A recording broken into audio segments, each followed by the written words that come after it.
Denver City Council just unanimously approved a ban on law enforcement wearing masks.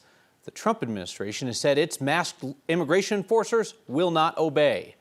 Legal experts tell our Angeline McCall that Denver's rule is likely legal, but good luck enforcing it against the feds. At Denver City Council, it was a unanimous vote over a resolution some wonder what enforcement looks like. I think there are some things that are going to stick better than others. On Monday, Council passed new policy that bans any officer, including federal ones, from wearing masks. And just last week, Mayor Johnson announced federal immigration agents are banned from city property. Just enforcing a mask ban is going to put the officers, of course, in a difficult position. But if they are going to carry out state law, that federal agent is going to fight it, and then it's going to be dropped. MSU Associate Professor Jasmine Chavez says on the ground, enforcement means local police would be responsible for arresting or citing federal officers, something difficult under the Supremacy Clause.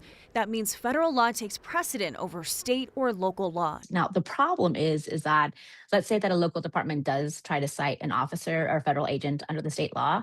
That federal agent is going to go ahead and challenge that citation in court. Enforcement is one question, legality is another.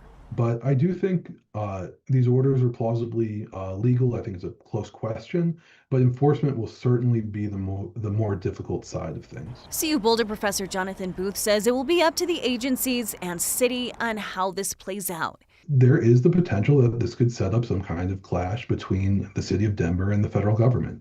It really depends whether the mayor and the police department are willing to stick to their guns and actually enforce these ordinances. DHS has already said it won't comply with either policy. Regardless of enforceability, Chavez says it's another tool as cities want to push back against immigration enforcement in their communities. I do think, though, what it does is that it does add a different layer of accountability and also visibility so that our officers are there to be able to document and to witness. California has already tested something similar. The Supreme Court deemed parts of it illegal, and Democratic lawmakers in California are expected to redraft some changes there to make it legal. Denver took notes from that Supreme Court battle in hopes that it could stand legal scrutiny.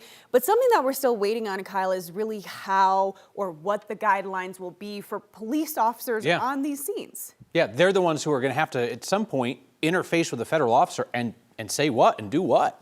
And the police officer union here in Denver already said in a committee publicly that they were concerned about what enforcement looked like. We reached out to them for an interview today. We didn't hear back, but that's certainly something that's on our minds as this, is now gone through and passed. All right, yet to be seen. Angeline McCall, thank you.